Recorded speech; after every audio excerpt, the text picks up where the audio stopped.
Bonjour et à toutes et à tous, chers amis et chers abonnés, je suis très heureux de vous retrouver pour parler dans cette vidéo d'un autre film que j'apprécie tout particulièrement et comme vous avez pu voir dans la miniature, qui est Desperado, réalisé par El Señor Robert Rodriguez, le fameux El Famoso Robert Rodriguez, qui a relancé un peu le genre action, ami Tarantino, etc., etc., et dont j'ai ici la vieille VHS, oui, parce que ce film, qui date de 1994, j'ai eu la chance de le voir au cinéma quand j'étais étudiant.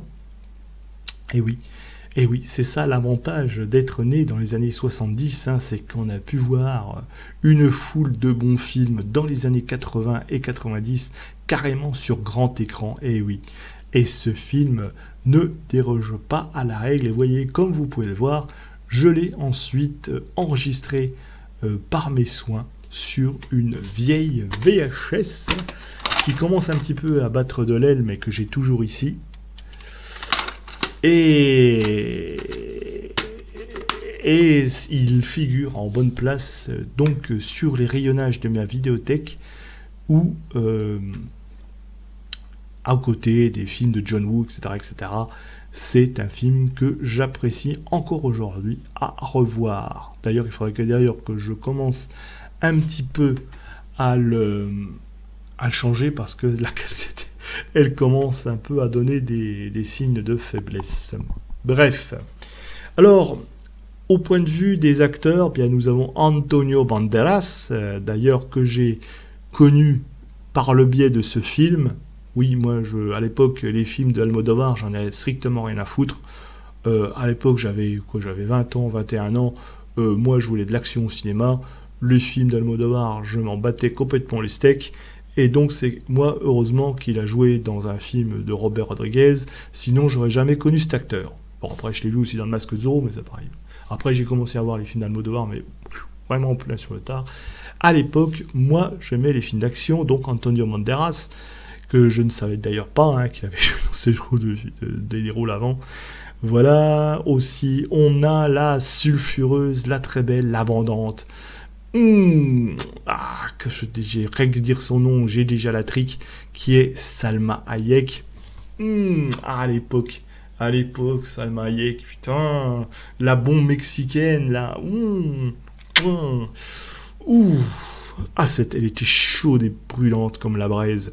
Bref, on a aussi Joaquin de la Almeida dans Le Méchant Boucho, trafiquant de drogue. On a Cheech Marin, qu'on voit aussi d'ailleurs dans beaucoup de films de Rodriguez, mais aussi Tarantino dans le rôle du barman. On a enfin on va pas dire une apparition, il a quand même un rôle, Steve Buscemi. Alors Steve Buscemi qu'on a voyé un peu hein, habitué des films de Tarantino d'ailleurs.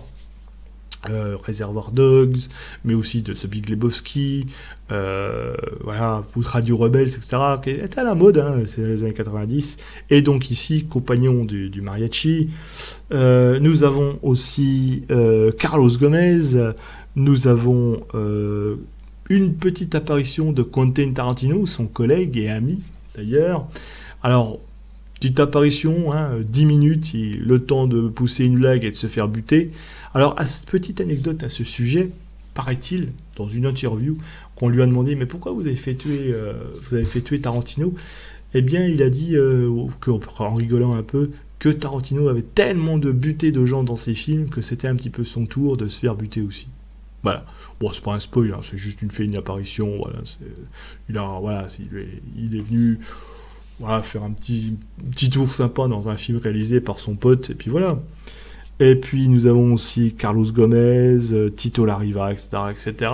Et la présence aussi d'un homme iconique, chaque fois que vous voulez mettre un tueur mexicain avec des flingues ou des couteaux, le fameux Danny Trejo.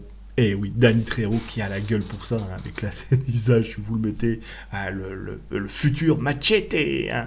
Alors dans la filmographie de Robert Rodriguez, ce film apparaît un peu en Alors, son premier film, donc, ça a été El Mariachi, le premier du nom, hein, du coup, parce que ça, c'est le deuxième.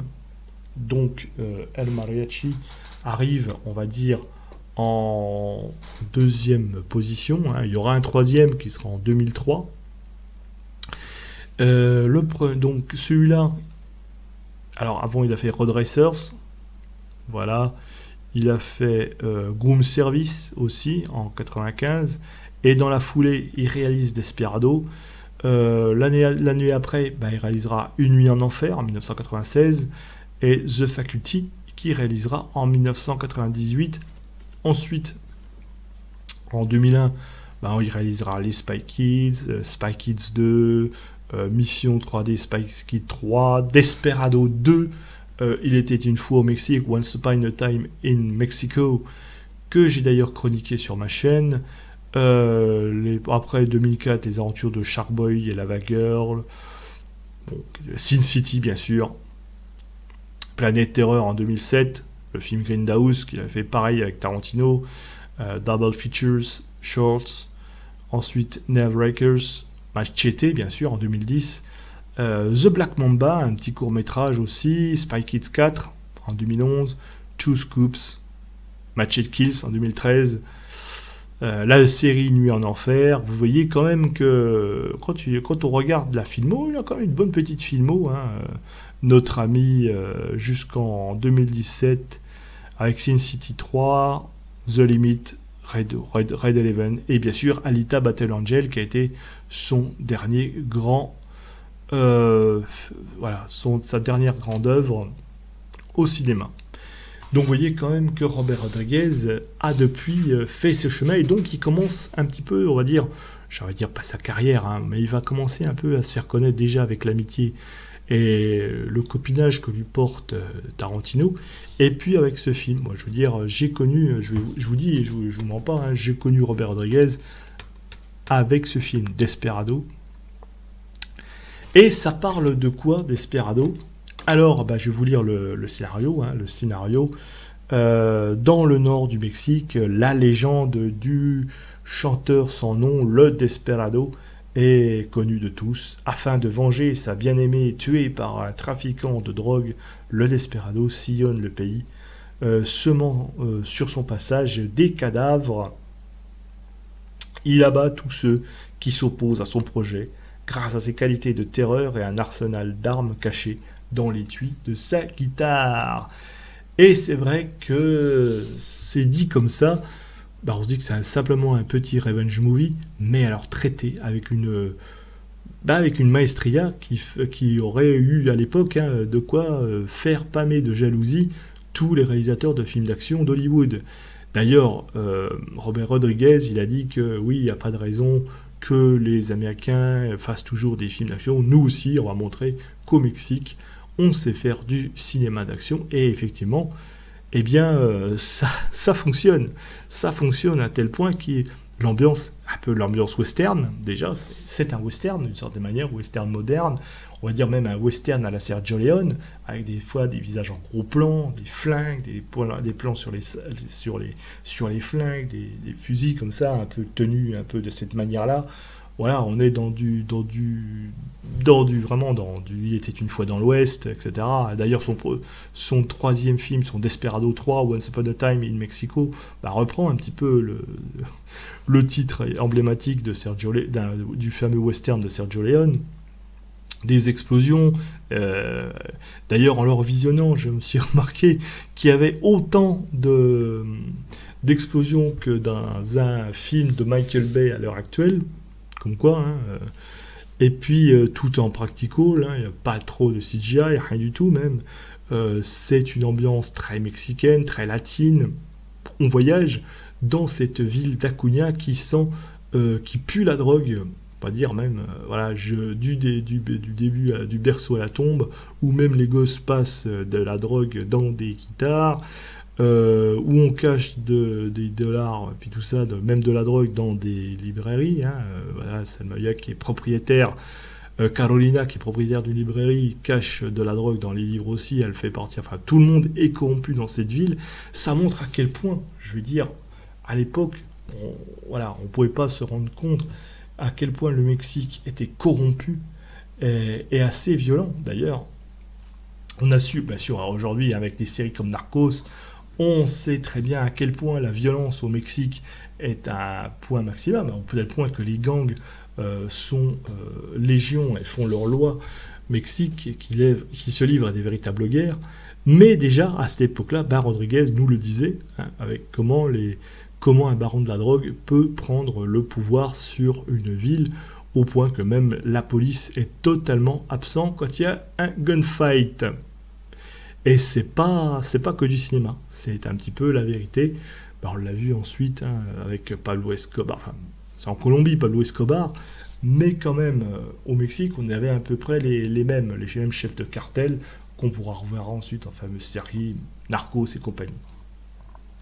Moi, comme je vous ai dit, moi j'adore ce film parce que c'est vraiment, déjà c'est un film de jeunesse, c'est un film que j'étais allé voir quand j'étais étudiant, bon, entre deux cours, etc. Se reposer, qu'est-ce qu'on fait, on va au cinéma. Et à l'époque, moi, quand j'étais très fan de films d'action, moi, ce film est généreux en action, il y a un peu de sexe, on va dire du sexe, c'est érotique, quoi. Il y a une petite pointe d'humour à froid qui n'est pas désagréable. Ça se prend assez au sérieux. Moi, j'aime bien quand c'est ce genre de film où ça n'essaye pas de faire des vannes pour pourrir l'atmosphère. Mais là, voilà, on est dans le film. Les gunfights sont bien réglés, je trouve, très fluides, avec de bon, même si il y a des moments où ça défie la gravité, hein, bon, on va pas se manquer, mais c'est ça qu'on aime au cinéma, c'est d'en avoir plein les yeux, plein les mirettes, comme on dit, et de se laisser porter par cette histoire de vengeance, mais aussi de lutte fratricide, d'amour aussi, petite romance qui se crée entre Antonio Banderas et Salma Hayek, voilà. Et la très belle Salma Hayek, justement, à voir dans ce film. Je vous dis, cette fille qui vous faisait tringler sur votre siège de cinéma, bref, c'est du très, très, très bon. Et on prend vraiment un grand plaisir pendant à peu près 1h40 de film à se délecter de tant de morts. On les compte même à un moment donné. Bref, il y a la scène du bar, la scène d'ouverture du bar aussi, où Steve Buscemi raconte un peu comme ça, avec des plans iconiques, où il raconte l'arrivée du mariachi dans l'ombre, filmé en contre-plongée, tel un gladiateur, où il raconte le massacre qui était dans cette ville, Saragossa, et qui préfigure le prochain massacre qu'il va avoir dans le bar d'Acuna, etc. Les gunfights dans la rue, les gunfights, ça se tire dans tous les coins. Il y a des combats, il y a des scènes qui sont iconiques. À un moment donné, on a quand même Buccio qui est en train de se faire sauter par sa copine, et lui, pendant ce temps-là, il tire son cigare. Non. c'est un petit peu, je dirais pas parodique, mais il y a des petits moments qui sont assez drôles, je veux dire. Voilà. Il s'inspire à la fois des films de John Woo, du film du cinéma de Hong Kong, et puis en même temps des films de western. C'est réuni ça dans un film en dansant. Alors, je vous dis, il n'avait pas encore fait tous les films qu'il a fait aujourd'hui, Robert Rodriguez, mais on sent déjà la patte qu'on retrouvera dans les films suivants. Je vous dis, à commencer par le film aussi qui lui a fait une grosse publicité, qui est Une nuit en enfer, que je vous encourage à revoir aussi, un des excellents films de Rodriguez. Et après, bon, alors The Faculty, c'est une autre ambiance, mais c'est un très bon film d'horreur que je vous encourage à voir aussi. Bref, on sent que Tarantino a bien fait de le recruter dans son cercle d'amis, parce que c'est vraiment un génie aussi en termes de cinéma d'action. Et j'espère qu'il fera d'autres films encore aujourd'hui. On peut le voir qu'il a encore gardé la patte. Alors peut-être des films comme les Spy Kids qui n'ont pas trop marché. Mais enfin, c'est un bon film pour les enfants. Les Spy Kids, les Shark Boy et la Girl, que j'ai vu aussi, qui est disponible sur Netflix. Mais voilà, c'est bon. Ah oui, à la rigueur, ce film d'ailleurs est aujourd'hui sur Netflix. C'est comme beaucoup de films, comme c'est des films de la Columbia, Sony Pictures et compagnie. Les films de Rodriguez, ces films-là, du moins, sont disponibles sur Netflix. Donc si vous voulez le regarder, c'est facile à trouver. Voilà ce que j'avais envie de dire sur Desperado, qui est peut-être pour moi l'un des meilleurs films d'action des années 90, avec la patte, la touche presque tarantinesque, mais aussi bon, de Robert Rodriguez. Si vous voulez voir les débuts de la belle Salma Hayek, si vous voulez voir aussi Antonio Banderas en tueur un peu ombrageux et mystérieux en quête de vengeance, eh bien je ne peux que vous recommander ce film. Sur ce, bien mes amis, bon visionnage, bon spectacle garanti de ce film. Moi, je vous dis, alors likez, partagez, diffusez cette vidéo, likez, commentez aussi, si vous dites-moi ce que vous pensez de ce film en commentaire. Et puis moi, je vous dis au revoir et à bientôt pour une prochaine vidéo.